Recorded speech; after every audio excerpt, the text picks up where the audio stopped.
Hello everyone, আজকের recipe আজকের রেসিপির নামটা রান্নার শুরুতে বলবো না, রান্নার মাঝখানে বলবো। তার জন্য দেখে নিতে হবে পুরো ভিডিওটা। তাহলে চলো শুরু করা যাক।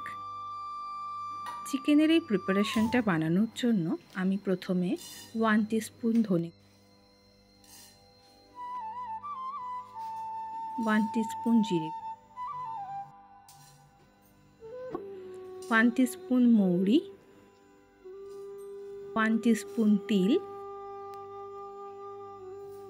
8 থেকে 10টা কাজু বাদাম, 2টো এলাচ, দারচিনি ওই 1 ইঞ্চি মতন, সব মিলিয়ে হালকা ড্রাই রোস্ট করে নিয়েছি।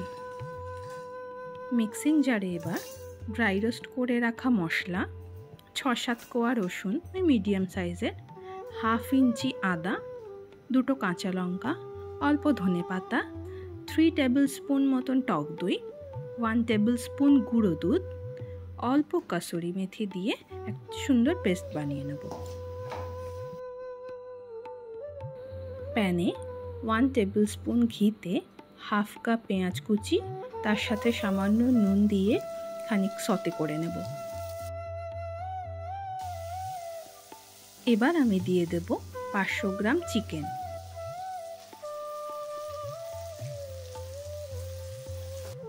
এবার আমি দিয়ে দিচ্ছি কালারের জন্য 1 teaspoon Kashmiri red chilli powder. High হিটে মাংসটা নাড়াচাড়া করব। যখন মাংসটা বেশ লালচে ভাজা ভাজা হয়ে আসবে তখন অ্যাড করে দেব বানিয়ে রাখা পেস্টটা।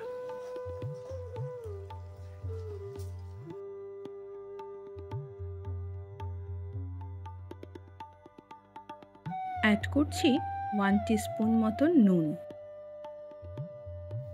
চিকেনের এই প্রিপারেশনটা বানানোর সময় আমি কিন্তু কোনো এক্সট্রা জল অ্যাড করিনি।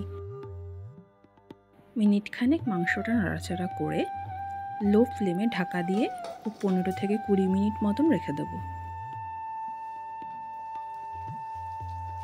15 মিনিট পর ঢাকা খুলে অ্যাড করছি 1 টিস্পুন মতন চিনি। একটু নাড়াচাড়া করে চিনিটাকে ভালোভাবে মিশিয়ে দিয়ে 2 থেকে 3 মিনিট ঢাকা দিয়ে আমরা ফুটিয়ে নেব। এবার গ্যাস অফ করে ওপর দিয়ে ধনেপাতা ছিটিয়ে 10 থেকে 15 মিনিট রেস্টে রেখে দিলেই রেডি আমাদের চিকেন মাহারানির এই দারুণ রেসিপিটা। রুটি, পরোটা বা নানের সাথে গরম গরম সার্ভ করো চিকেন মাহারানি। আমার এই রেসিপিটি যদি তোমাদের ভালো লেগে থাকে তাহলে অবশ্যই লাইক, কমেন্ট এবং শেয়ার করো অ্যান্ড ডু সাবস্ক্রাইব।